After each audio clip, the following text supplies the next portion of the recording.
ஹalleluya, good morning. நல்லா இருக்கீங்களா? ஆரோக்கியமா இருக்கிறீங்களா? தேவனுடைய வசனத்தை கேட்க ஆயத்தமா இருக்கிறீர்களா? நாட்கள் போக போக தேவ கிருபையில நாம பத்திரப்பட வேண்டும் என்றால், அவருடைய சித்தத்தை அறிந்து கொண்டு படிப்படியாய் முன்னேற வேண்டும் என்றால், அவருடைய வசனம் நமக்கு எவ்வளவோ அவசியமா இருக்கிறது. ஒரு சிறிய ஜெபம். பரிசுத்தரே, எமக்கு நன்றி ஆண்டவரே.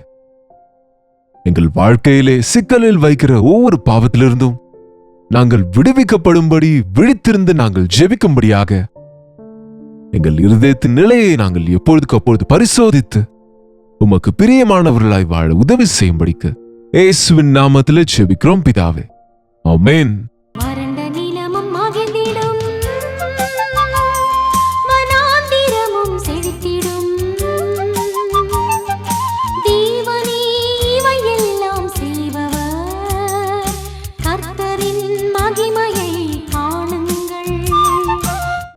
தேவனுக்கு ஸ்தோத்திரம். கடந்த வாரங்களாக நம்ம நேற்று முந்தைய தினம் என்னங்க மண்டையிலிருந்து நாம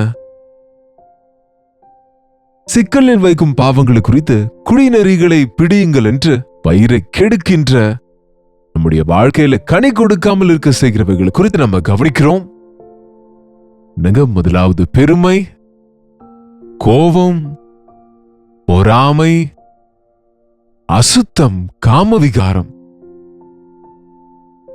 இன்றைக்கு நமக்கு பொதுவாக பெரிய பாவங்களாக காணப்படாதவைகள் ஒரு சிலது இருக்கிறது. பெருந்தினியா இருப்பது, சாப்பிடுவது கூட தவறா என்று கேட்பார்கள். சாப்பிடுவது தவறல்ல, எது கிடைத்தால் அதை சாப்பிடுவது, கண்ட நேரத்தில் சாப்பிடுவது. பெருந்தீனிகளாக இருப்பது நம்முடைய ஆரோக்கியத்துக்கும் நல்லதில்லை, நம்ம ஆவிக்குரிய வாழ்க்கைக்கும் நல்லதில்லை, நம்முடைய வாழ்க்கைக்கு நன்மை விளைவிப்பது அல்ல. பெருந்தின்னிகளும் வெறியர்களும் தரித்திரராவார்கள் என்று வேதம் சொல்கிறது. பாருங்க, நீதிமொழிகள் 23வது அதிகாரம். குடியனும் போஜன பிரியனும் தரித்திரராவார்கள். தூக்கம் என்ன செய்யுமாம்? அது கந்தைகளை உடுத்துவிக்கும். மாம்ச பெருந்தீனிக்காரரை சேராதே, மதுபான பிரியரையும் சேராதே. 23ஆம் அதிகாரம் 2ஆம் வசனத்தில், நீ போஜன பிரியனா இருந்தால் உன் தொண்டையிலே கத்தியை வை. அந்த அவனுடைய ருசியுள்ள பதார்த்தங்களை இச்சியாதே, அவைகள் கள்ள போஜனமே. என்ன சொல்லுகிறாருங்க பாருங்க, சாப்பாட்டிற்கு அடிமையா இருக்கிறவன் மனசாட்சி இழந்து போவான். அலைந்து கொண்டே இருப்பாங்க. நாய்களுக்கு பாருங்க, எவ்வளவு சாப்பிட்டாலும் திருப்தி இருக்காது. அதுபோல இந்த கடைசி காலத்திலே மனிதர்கள் புசித்துக் கொண்டு குடித்துக் கொண்டு இருப்பார்கள், வாங்கிக் கொண்டு விற்று கொண்டு இருப்பார்கள். அன்றைக்கு நோவா காலத்தை போல், லோத்துவின் காலத்தை போல என்ற வார்த்தை இன்றைக்கு அப்படியே நிறைவேறுகிறது. நீங்க ஒரு ரோட்ல போய்கொண்டிருந்தால் எத்தனை ஆகாரத்தின் சாப்பாட்டின் ரெஸ்டாரண்ட்ஸா இருக்கட்டும், பார்ஸா இருக்கட்டும், டீ ஸ்டால்ஸாக இருக்கட்டும், இப்போ ஸ்ட்ரீட் ஃபுட்டும் அந்த ஃபுட்டும் இந்த ஃபுட்டும் எப்பொழுதென்றால் அப்பொழுது மிட் நைட்டும் கூட நம்முடைய தேசத்துல கூட இருக்கிறதை பார்க்கிறோம். அது மாத்திரமல்ல, இப்போது இந்த சர்வீசஸ் வந்த பிறகு சில நம்ம வீட்டுக்கே ஆர்டர் கொடுத்தால் வீட்டுக்கே எந்த நேரமா இருந்தாலும் எது வேண்டுமானாலும் கொண்டு வந்து கொடுக்கிறார்கள். மனிதனுக்கு வாழ்வதற்கு உணவு வேண்டும், சாப்பிடுவதற்காக வாழ்கிறவர்களா நம்ம இருக்கக்கூடாது. ஆரோக்கியமான மற்றும் சுத்தமான, என்னங்க பாருங்க, இன்றைக்கு எல்லாமே கால்குலேட் செய்கிறார்கள். விட்டமினைஸ்டு ஃபுட், நம்முடைய சரீரத்திற்கு நல்ல போஷாக்கை தருகிற உணவை சாப்பிடுவது நமக்கு நல்லதே தவிர, மாம்சத்தின் மேல் பிரியம், என்னங்க மயக்கத்தை உண்டு பண்ணுகிற திராட்சை ரசம், வைன் என்று, பியர் என்று, அது என்று, இதென்று இன்றைக்கு எவ்வளவு பேர் குடிகாரர்களா இருக்கிறார்கள், பெருந்தீனிகளா இருக்கிறாங்க. ஆண்டவர் சொன்னார், இந்த சோதனை ஆண்டவருக்கும் வந்தது. 40 நாட்கள் உபவாசம் இருந்தபோது அவருக்கு எவ்வளவு பசி எடுத்திருக்கும். அப்போது சாத்தான் வந்து, நீ தேவனுடைய குமாரன் ஆனால் கற்களை அப்பமாக்கி சாப்பிடு என்றான். அவர் செய்ய முடியும், ஆனால் மனிதன் அப்பத்தினால் மாத்திரமல்ல, தேவனுடைய வாயிலிருந்து புறப்படும் ஒவ்வொரு வார்த்தையினாலும் பிழைப்பான். தேவன் நமக்கு ஆகாரத்திற்காக எல்லாவற்றையும் பூமியிலே வைத்து அதன் பிறகு நம்மை படைத்தார். இப்பொழுது இந்த செயற்கையான உணவை தவிர தேவன் தந்த இந்த இயற்கையான அந்த பழங்கள் பதார்த்தங்கள் உண்டு ஆரோக்கியத்தை கொடுக்கிற காற்றை உள்வாங்கி தண்ணீரை குடித்து அந்த தானியங்களை சாப்பிட்டு வாழ்வார்கள். நான் ஒரு சிலர் கவனித்திருக்கிறேன். இந்த பழங்குடிகளாக காடுகளில் வாழ்கிறவர்கள் அவர்கள் எவ்வளவேனும் வசதிகள் இல்லாமல் வாழ்ந்து கொண்டிருந்தாலும் அவங்கங்க நேச்சுரல் ஃபுட் நேச்சுரல் காற்று என்று நல்ல சூழல்ல வாழ்வதனாலே அவங்க ரொம்ப திடனா இருப்பார்கள். அவங்க இம்யூன் சிஸ்டம் ரொம்ப ஸ்ட்ராங்கா இருக்கும். அடிக்கடி வியாதிகளும் வரவே வராது. அவங்க முதிர் வயதிலும் கூட இன்னமும் உறுதியா ஆரோக்கியமா இருப்பார்கள். இன்றைக்கு மனிதன் உணவுக்கு அடிமையாகிறான். பிசாசு நம்மை சோதித்தான். ஆதாம் ஏவாளை முதலில் இந்த பழத்தை உண்பாயானால் உணவினிடம்தான் சோதனை. இன்றைக்கும் உணவிற்காக அலைய வேண்டாம். தானியேலும் ஷத்ரக் மேஷக் அபத்நேகோவுக்கு ராஜபோஜனம் உண்ணுகிற அந்த அவகாசம், ராஜாவுடைய விருந்திலே ஒவ்வொரு நாளும் பங்கு பெறுகிற பாக்கியம், திராட்சரசம் குடிக்கும் வாய்ப்பு வந்தபோது அவர்கள் அலையவில்லை. இந்த அசுத்தமானவைகளை நாங்கள் தொடமாட்டோம், குடிக்க மாட்டோம், எங்கள் சரீரத்தை அசுத்தப்படுத்திக் கொள்ள மாட்டோம் என்று உடன்படிக்கை செய்து கொண்டு சைவ உணவே கொடுங்கள் என்று கேட்டார்கள். 10 நாட்கள் பிறகு சோதித்த போது அவர்கள் முகங்கள் பிரகாசிக்கிறது. அவர்கள் அழகாக தோன்றினார்கள். தேவன் கொடுக்கின்ற ஆசீர்வாதம் ஆகாரத்தினாலே அல்ல, நீங்கள் சாப்பிடுவதை பொறுத்து அல்ல. சாப்பிடுவதை ஜீரணிக்கிறீர்களா, அது உங்கள் உடம்பில் பிடிக்கிறதா, உங்க உடலுக்கு அது உபயோகப்படுகிறதா என்பது ரொம்ப முக்கியம். போஜனத்துக்கு அடிமையா இருக்கிறவன் போஜனத்திற்காய் திருடுவான், ஏமாற்றுவான், பொய் பேசுவான், அலைந்து கொண்டிருப்பான். சுயநலவாதியா இருந்து மற்றவர்களை குறித்து யோசிக்காதவனாக இருப்பான். அதனால்தான் பெருந்தீனியும் ஒரு பாவமே. பவுல் சொன்னார், வேலை செய்யாதவன் போஜனம் செய்யக்கூடாது. சாப்பிடுகிறவன் தன் வருமானத்தை அவன் கஷ்டப்பட்டு சம்பாதித்து சாப்பிட வேண்டும். அப்பா அம்மா சம்பாதித்தால் உட்கார்ந்து சாப்பிடுகிறாங்க சிலர். வாலிபர்களுக்கு வேலை கிடைக்கவில்லை என்று லட்சக்கணக்கில் செலவு செய்தவர்களை படிக்க வைத்த பிறகு வேலை இல்லாமல் இன்றைக்கு எத்தனை பேர் வருந்துகின்றாங்க பாருங்க.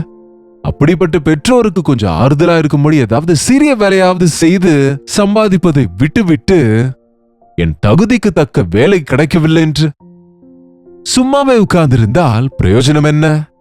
அதனால்தான் வேலை செய்யாதவன் சாப்பிடக்கூடாது. வினோதம் என்னவென்றால், வேலையில் இருக்கிறவன் வேலையில் விழுந்து சாப்பாட்டை மறந்து போவான். வேலை இல்லாதவனுக்கு வேற வேலையே இல்லாததுனால் சாப்பாடே வேலையா இருப்பான். வேலை இல்லாதவனுக்கு அதிக பசியாம்.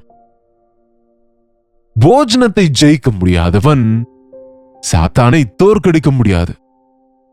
பெருந்தீனினாலும் வெறியினாலும் ஐஸ்வர்ய மயக்கத்தினாலும் உங்கள் இருதயம் மந்தமாயிருக்கும் போது அந்த நாள் திடீரென்று உங்கள் மீது வராதபடிக்கு நீங்கள் உங்களை குறித்து எச்சரிப்பாயிருங்கள் என்று ஆண்டவருடைய வருகையின் விஷயத்தில் விசுவாசிகளை தேவன் எச்சரிக்கின்றார். விழித்திருந்து ஜெபம் பண்ணுங்கள். அந்த பெருந்தீனியினால மயக்கம் வரும். சாப்பாட்டுக்கு உடனே வருகிற இன்னொன்று என்னவென்றால் சோம்பேறித்தனம். பாருங்க, உடல் பருமன் கூட கூட வேலை செய்வது குறைந்தே விடும்.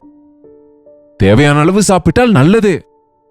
சாதாரணமா பாருங்க, நம்ம சாப்பிடும்போது இன்னும் பசி எடுக்குது, இன்னும் சாப்பிட வேண்டும் என்று தோணும் போது அந்த நேரத்திலேயே நிறுத்திவிட வேண்டுமா? இனி போதும் என்று நிறுத்தாமல் உள்ள தள்ளிக்கொண்டே இருக்கக்கூடாது. ஏனென்றால் இந்த சிக்னல்ஸ் நம்ம கட்டிலிருந்து நம்முடைய மூளைக்கு செல்ல கொஞ்சம் டைம் எடுக்குமா. நீங்க தேவையான அளவுக்கு நீங்க சாப்பிட்ட பிறகு உங்களுக்கு இன்னும் வேண்டும் என்று தோணும் போதே நிறுத்தி விட்டால் ஆரோக்கியமாக இருப்பீர்கள். என்னங்க, அலைகிறவர்கள் இன்னும் அதிகமாய் சாப்பிட வேண்டும் என்று ஒரு சிலர் அந்த காலத்துல விரலை வைத்து உள்ளே தள்ளி திரும்பவும் சாப்பிடுவார்களாம், திருப்தி இல்லாமல். இந்த மயக்கத்தினாலே சோம்பேறித்தனம் வருகிறது. சோம்பேறித்தனமும் கூட ரொம்ப ரொம்ப ரொம்ப ரொம்ப சட்டிலாக மனிதனை கெடுக்கிறது. இன்றைக்கு அநேகருக்கு வேலை கிடைக்கவில்லை என்று சொல்லுகிற வாலிபர் அநேகருக்கு ஒரு விண்ணப்பமுங்க. நீங்க வேலை இல்லை என்று சொல்லி ஏதாவது ஒன்று யோசித்துக் கொண்டு உதவாத வேலைகளை செய்து கொண்டு உதவாத விஷயங்களை பேசிக்கொண்டு அந்த செல்போன்ல மணிக்கணக்கில் நீங்க செலவிடுவதனால உங்க மனதெல்லாம் கெட்டு போகிறது, உங்க வாழ்க்கையெல்லாம் வீணாகிறது. எனக்கு தெரிந்து செல்லை பிடித்துக் கொண்டு ஒரு மூலையில உட்காருகிறவன் சோம்பேறியே. You are not working. நீ அதுல இருக்கிறதுனாலே உன்னை ஃபீட் பண்ணி கொள்ளுகிறாய் தவிர நீ உன்னுடைய கெப்பாசிட்டியை நீ பயன்படுத்துகிறது இல்லை. சோம்பேறித்தனம். சோம்பேறிய இருந்த இடத்துக்கு செல், அவைகளை கவனி. அவைகளுக்கு ராஜாவோ அதிபதியோ இல்லாவிட்டாலும் அவைகள் அல்ப காலத்துக்காக உணவை சேகரித்து வைக்கிறது. அவைகள் லைன்ல போகும், கஷ்டப்படும். வருகிற காலத்திற்காக அவைகளுக்கு வேண்டிய ஆகாரத்தை, வருகிற காலத்துல மழை பெய்யும், குளிர் நாட்கள் வரும், நமக்கு ஆகாரம் கிடைக்காது என்று சீக்கிரமே அவைகள் ஏற்ற வேலையிலேயே ஆகாரத்தை ஆயத்தப்படுத்துகிறது. சோம்பேறிய இரும்பின் இடத்திற்கு போய் அதன் வழிகளை கவனி. சோம்பேறித்தனம் நம்முடைய வாழ்க்கையில நமக்குள்ள இருக்கிற பயனுள்ள தன்மையை அழித்து போடுகிறது. போஜன பிரியரும் சோம்பேறிகளும் தரித்திரராவார்கள். மற்றவர்களுக்கு பாரமா இருப்பார்கள், மற்றவர்களுக்கு தடையாக இருப்பார்கள். சோம்பேறித்தனத்தை ஜெயிக்க வேண்டும். நம்முடைய ஆண்டவர் சோம்பேறி அல்ல. இன்றைக்கும் கூட நம்முடைய ஆண்டவர் நமக்காக பிதாவின் வலது பார்சத்தில் உட்கார்ந்து விண்ணப்பம் செய்கிறார். இன்றைக்கு சிருஷ்டிகர்த்தர், நம்முடைய ஆண்டவர் சிருஷ்டிகர்த்தர், சிருஷ்டியை எவ்வளவு அழகாய் படைத்திருக்கிறார். இந்த உலகத்துக்கு ஆண்டவர் வந்தபோது என் பிதாவின் வேலை, என் பிதாவின் வேலை, அதை முடிப்பதே என் ஆகாரம் என்றார். என்று அவர் போஜனத்துக்கு முக்கியத்துவத்தை கொடுக்காமல், இதோ இரவு வருகிறது, பகல் இருக்கும்போது தான் வேலை செய்ய வேண்டும் என்று கிராம கிராமமாய் திரிந்து அசுத்தாவி பிடித்தவர்களை விடுவித்து வியாதியஸ்தரை குணமாக்கி சுவிசேஷத்தை அறிவித்து 3.5 வருஷங்கள் எங்களை போன்ற ஊழியர்கள் வருஷ கணக்கிலே செய்தாலும் செய்ய முடியாத ஊழியத்தை அவர் 3.5 வருஷத்திலே செய்து முடிந்தது என்று சொல்லி அவர் தன்னுடைய ஜீவனை கொடுத்தார். இந்த உலகத்திலே தேவன் நமக்கு ஒரு வேலையை வைத்திருக்கிறார். ஒவ்வொருவனும் தேவனுடைய வேலையில் இருக்க வேண்டும், தேவனுடைய வேலைகளிலே பங்கு பெற வேண்டும். உங்களுக்கு தனிப்பட்ட விதத்தில் உங்க குடும்பத்தை போஷிக்கிற வேலை உங்களுக்கு தந்திருக்கிறார். நீங்க சோம்பேறி ஆனால் உங்க மனைவி பிள்ளைகளை போஷிக்க முடியாது. அநேக சோம்பேறிகள் இன்றைக்கு சூதாடுகிறவர்களா இருக்கிறாங்க. இன்னும் ஆன்லைன் பெட்டிங்ஸ் மூலமாக பணத்தை சம்பாதிப்போம் என்று சொல்லி கஷ்டப்படாமல் உட்கார்ந்து சம்பாதிக்கலாம் என்று நினைக்கிறவன் சோம்பேறி தானே. தீய இச்சைகளுக்காக வட்டி வியாபாரத்துக்கு பணத்தை சுழற்றுகிறவன், தீய எண்ணங்களை கொண்டவன், அவன் வாழ்க்கையிலே எதையும் சாதிக்க முடியாது. ஆண்டவரை அறிந்தவர்கள் எவ்வளவோ எவ்வளவோ சுறுசுறுப்பா இருப்பார்கள். சுறுசுறுப்பா இருப்பது ரொம்ப பாக்கியங்க. சோம்பேறி தன் கையை ஆத்திரத்தில் வைத்தும் தன் வாய்க்கு கொண்டு போக மாட்டானாம். சோம்பேறியின் இருதயம் சாத்தான் வேலை செய்கிற இடமாக மாறிவிடுகிறது. An idle man's brain is a devil's workshop. என்னங்க, சோம்பேறியின் மனதிலே கிறுக்குத்தனமான சிந்தனைகளும் கிறுக்குத்தனமான செய்கைகளும் செய்ய பிசாசு ஏவி விடுவான். சுறுசுறுப்பாருங்கள். ஆண்டவர் சமூகத்தில் காலமே எழுந்திருங்கள். எவ்வளவு நேரம் தூக்கம், எவ்வளவு நேரம் தூக்க மயக்கம், இரவெல்லாம் உங்கள் நேரத்தை வீணடித்துக் கொண்டு நண்பகல் வரைக்கும் தூங்குகிறவர்களாக வாலிபர் இருக்கும் போது எதையும் சாதிக்க முடியாது. சோம்பேறித்தனம், பெருந்தீனி என்கிற இந்த குடிநெறிகளை பிடித்துக் கொள்ளாவிட்டால் நமக்குள் தியாகம், அர்ப்பணிப்பு, அன்பு, மற்றவர்களுக்கு உதவ வேண்டும் என்ற ஆசை, நம்முடைய கடமைகளை நிறைவேற்ற வேண்டும் என்ற எண்ணம் நமக்கு வராது. ஆகவே இன்றையிலிருந்து உழைப்போம். உணவுக்காக அலைய வேண்டியதில்லை. சாப்பாட்டு விஷயத்தில் அளவோடு இருப்போம். எல்லா விஷயத்திலும் அளவோடு இரு என்று பவுல் திமோத்தி எச்சரித்தார்.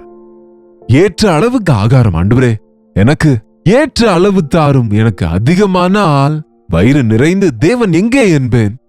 நான் பட்டினியா இருந்தால் பிச்சை எடுத்து உம்முடைய நாமத்துக்கு வெட்கத்தை கொண்டு வருவேன். ஆகவே எனக்கு ஏற்ற ஆகாரத்தை தாரும், அன்றன்றுள்ள அப்பத்தை தாரும் என்று அன்றைக்கு எழுதியது போல நமக்கு எந்த நாளுக்கு அந்த நாள் தேவன் தருவதை குறித்து திருப்தியோடு இருப்போம். எந்த நாளுக்கு அந்த நாள் நமக்கு இருக்கிற கடமைகளை எப்பொழுதுக்கு அப்பொழுது நிறைவேற்றுவோம். என் ஒன் ஆஃப் த ட்ரேஸ்ல இப்படியாக நான் எழுதி வைத்திருக்கிறேன், இன்றைக்கு வேலையை இன்றைக்கு முடிக்க வேண்டும், இன்றைக்கு செய்ய வேண்டிய வேலையை நாளைக்கென்று வைக்க வேண்டாம். எப்போதுக்கு அப்போது நாம சுறுசுறுப்பா இருந்து நம் வேலைகளை முடித்தா வேலைகளின் சுமை நாளை சோர்ந்து போக வேண்டிய அவசியம் இருக்காது. அந்தந்த வேலை அந்த நேரத்தில் செய்து எந்த நாளுக்கு அந்த நாள் காலையில் எழுந்திருப்பதிலிருந்து மாலை வரைக்கும் நம்ம எவ்வளவு சாப்பிட்டோம், எவ்வளவு வேலை செய்தோம் என்று பார்த்தால் இதோ கேலரிஸ் இப்ப கணக்கு செய்கிறாங்கல்ல. சாப்பிடுகிற கேலரிஸ் நம்ம அதிகம், வேலை செய்து ஸ்பெண்ட் செய்கிற கேலரிஸ் குறைவு.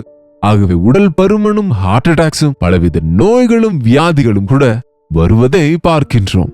இன்றிலிருந்து ஆண்டவரே என்னுடைய சரீரத்தை ஒழுங்குபடுத்திக் கொள்ள, என்னுடைய நேரத்தை நான் பிரயோஜனப்படுத்திக் கொள்ள, சோம்பேறியாக இல்லாமல், போஜன பிரியனா இல்லாமல், சாப்பாட்டை ஜெயிப்பதற்கு, தூக்கத்தை ஜெயிப்பதற்கு உம்முடைய கிருபை எனக்கு தாரும் என்று ஜெபிப்போமா? பரிசுத்தரே, அன்புள்ள ஆண்டவரே, எங்களுடைய மயக்கத்தை விட்டு ஒழிய, எங்கள் மாம்ச இச்சைகளுக்கு பாய் சொல்லுவதற்கு, எங்கள் பழக்கங்களை ஒழுங்குபடுத்துவதற்கு, கிறிஸ்துவின் ரத்தத்தால் வாங்கப்பட்ட நாங்கள் உம்முடைய சாட்சிகளா இருக்கும்படியாக எங்களை நாங்கள் உமக்கு அர்ப்பணித்துக் கொண்டு பரிசுத்தர்களாக உமக்கு பிரியமானவர்களா இருக்க, கஷ்டப்பட்டு வேலை செய்வதற்கு, தேவனின் வேலை செய்ய, எங்கள் கடமைகளை நிறைவேற்ற எங்களுக்கு உதவி செய்யும் அப்பா. அலட்சியத்திலிருந்து எங்களை நீர் விடுவித்து நாங்கள் சுறுசுறுப்பா இருக்க, அன்றன்றைக்கு வேலைகள் அப்பொழுதே முடித்து உம்மை துதிக்கிற பாக்கியத்தை பெற்றுக்கொள்ள எங்கள் ஒவ்வொருவருக்கும் உதவி செய்யும்படியாக இயேசுவின் நாமத்தில் ஜெபிக்கிறோம் பிதாவே, ஆமென். நம்முடைய பிதாவாகிய தேவனுடைய அன்பும் குமாரனாகிய இயேசு கிறிஸ்துவின் கிருபையும் பரிசுத்த ஆவியானவருடைய அந்யோன்யமும் ஐக்கியமும் கூடி வந்திருக்கிற நாம் அனைவருக்கும் இப்பொழுதும் சதா காலமும் துணையாக இருப்பதாக, ஆமென். தேவனுக்கு ஸ்தோத்திரம். உங்களுடைய ஜெப விண்ணப்பங்களே, பாரங்களை எங்களுக்கு நீங்க தெரியப்படுத்துவதற்கு 8939801234க்கு நீங்க ஒரு டெக்ஸ்ட் அல்லது வாய்ஸ் மெசேஜ் மூலமாக வாட்ஸ்அப் அனுப்புங்க. உங்களுக்காக நாங்க ஜெபிக்கிறோம். நீங்களும் ஜெபிங்க. தேவன் நிச்சயமாக நம்முடைய ஜெபங்களுக்கு பதில் தருவாரு. டாக்டர் ஜே பால் யூடியூப் சேனல் லைக் பண்ண, ஷேர் பண்ண, சப்ஸ்கிரைப் பண்ண மறக்காதீங்க. கர்த்தருக்கு சித்தமானால் மீண்டும் உங்களை நாளைக்கு இதே அனுதின தியான நிகழ்ச்சியில கர்த்தருடைய வார்த்தையோடு சந்திக்கிறேன். அதுவரை கர்த்தருடைய கிருபை உங்களுக்கு துணையாக இருப்பதாக.